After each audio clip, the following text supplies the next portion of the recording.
There is a woman in Lancaster County, Pennsylvania, who is 73 years old, has raised 6 children, works outside in every season, and has never once purchased a bottle of retinol serum. Her skin does not look like what you would expect.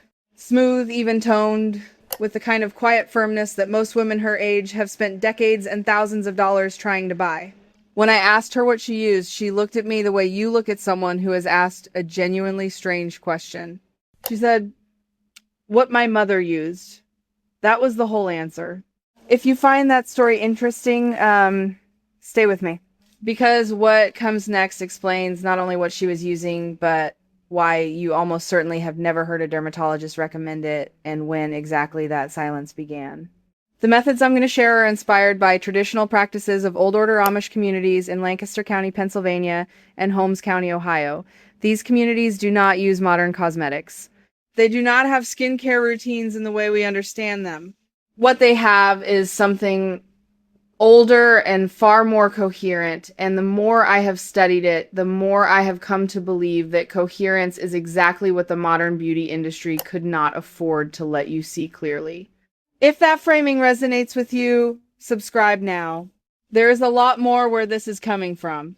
Let's start with what retinol actually is, because understanding its history is the only way to understand what came before it and why what came before it was pushed aside. Retinol is a form of vitamin A. Your skin needs it to produce collagen, to accelerate cell turnover, to maintain the kind of surface clarity that reads as youth.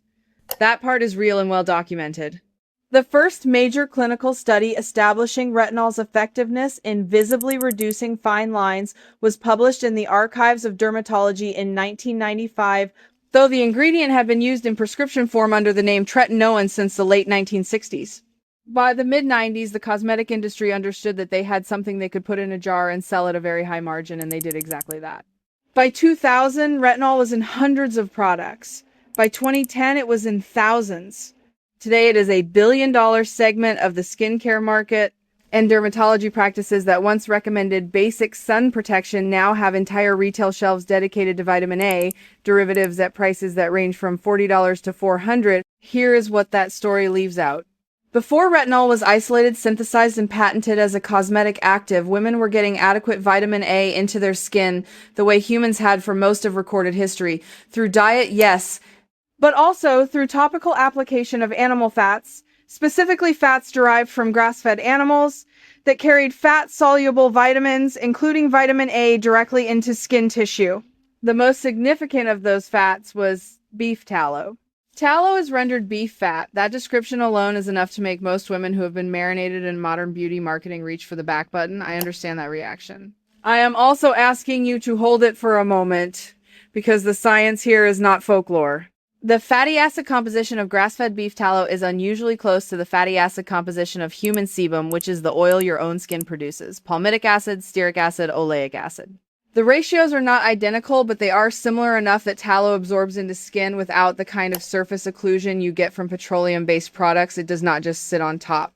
It is recognized by skin tissue as a compatible substrate, which matters enormously for delivery of anything the fat carries with it. Grass-fed tallow carries fat-soluble vitamins, vitamin A in particular, but also vitamin D, vitamin E, and vitamin K. These are not trace amounts. Animals that graze on pasture year-round accumulate significantly higher levels of fat-soluble vitamins in their fat tissue than grain-fed animals. The difference is measurable and has been documented in agricultural and nutritional research. What that means for a topical application is that you are delivering a natural source of vitamin A to skin tissue through a carrier that skin already knows how to process. The Amish communities of Lancaster and Holmes County have used tallow-based preparations for generations, not as a beauty product, not as a serum. As the ordinary, unremarkable thing you put on your skin because it is what was available, what was made from what you raised, and what your mother's mother used before her. That continuity is not sentiment. It is 70, 80, 100 years of low-cost, low-fuss skin maintenance in populations that spend enormous amounts of time outdoors, often without sunscreen, and yet routinely show a skin resilience that does not match what you would expect.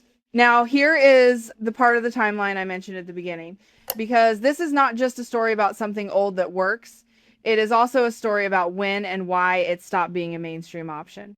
In the early 20th century, tallow-based skin preparations were completely ordinary. Cold cream, the most popular skin product in America for much of the early 1900s, originally contained a significant proportion of animal fat alongside beeswax and water. It was not exotic.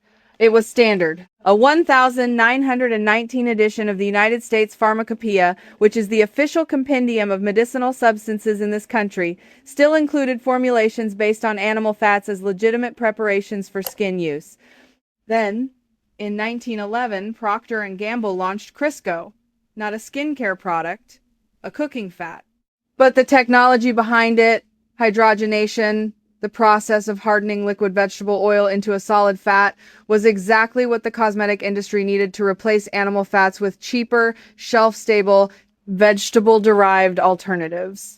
Through the 1920s and 30s, tallow and lard-based preparations were gradually displaced from commercial cosmetics, not because they worked less well, but because they were more expensive to source consistently, and because consumer culture was moving toward anything that sounded modern and scientific.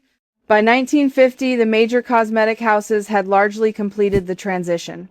Animal fats were out, petroleum derivatives, and hydrogenated vegetable oils were in. The marketing framing shifted to match.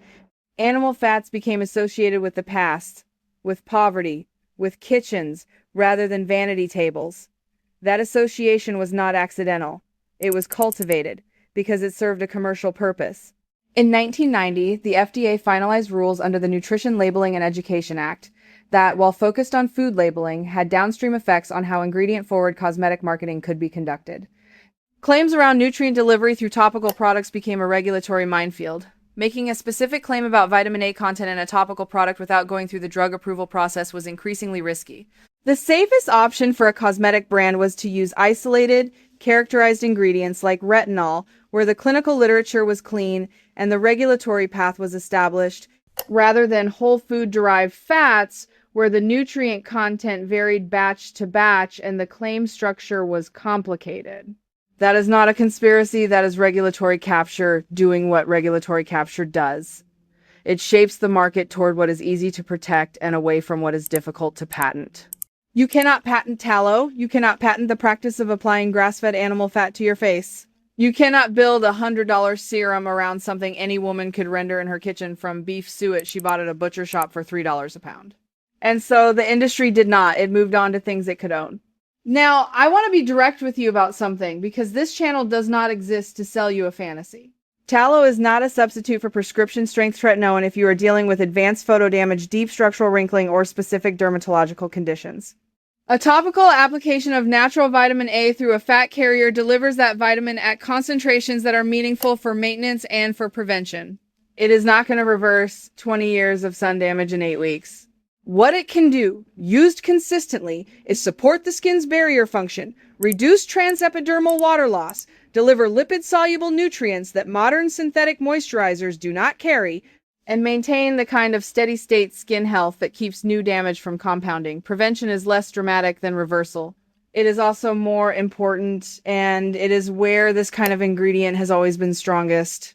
There is also the matter of sourcing. Not all tallow is the same. The fat-soluble vitamin content I described is specific to grass-fed, pasture-raised animals.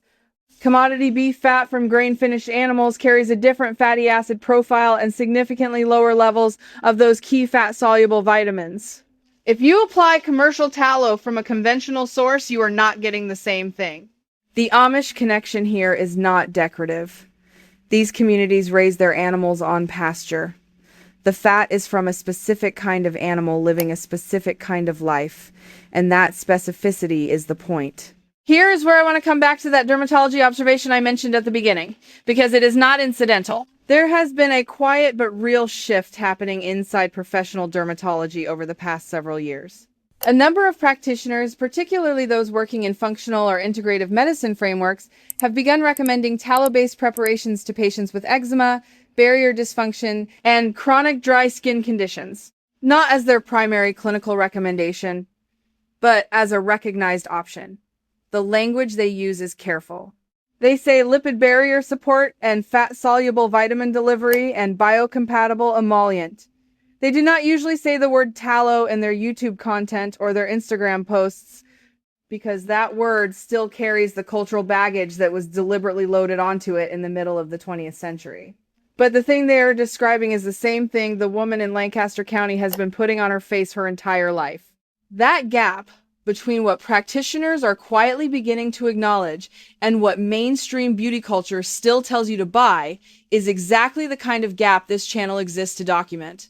Women over 50 are often told they need more. More actives, more layers, more step routines, more product. What the Amish skin tradition actually suggests is that what you need is better, not more. A lipid that skin recognizes, that carries nutrients skin uses, applied consistently without 40 other ingredients interfering with the delivery. That simplicity is not a limitation of their world. It is a feature. It is the thing that has been designed out of the modern beauty market because simplicity does not create repeat purchase cycles. There's a woman named Margaret, a retired school teacher from a community in Holmes County, Ohio, 68 years old, 5 children, grandmother of 11, who has been using a tallow preparation made from her family's own cattle for over 40 years. Her monthly cost for skincare is essentially zero. When I described the average American woman's anti-aging skincare spend to her, which according to survey data runs somewhere between $80 and $200 a month for women in the 50 to 65 demographic, she was quiet for a moment. Then she said, "That's a long way to go to end up where we already are." I have thought about that sentence a lot. Drop your state in the comments and tell me what you spend on anti-aging products every month. I want to see those numbers because I think most of us have never actually added it up and the total tends to be clarifying. And if your grandmother used something passed down from her own mother, something that did not come in a box, did not have a clinical study behind it, and cost nothing or nearly nothing, I want to hear about it. Those stories matter here. If you are the kind of woman who believes that real knowledge has been quietly moved aside to protect someone else's revenue, you already know what to do with that subscribe button. Next time, the Amish hair ritual the FDA attempted to classify as drug grade in 1978, why that reclassification failed, and what the industry did immediately afterward to make sure the ingredient it contained stayed off the mainstream market. That story starts with a single plant and ends with a lobbying decision that shaped every drugstore hair care aisle you have walked down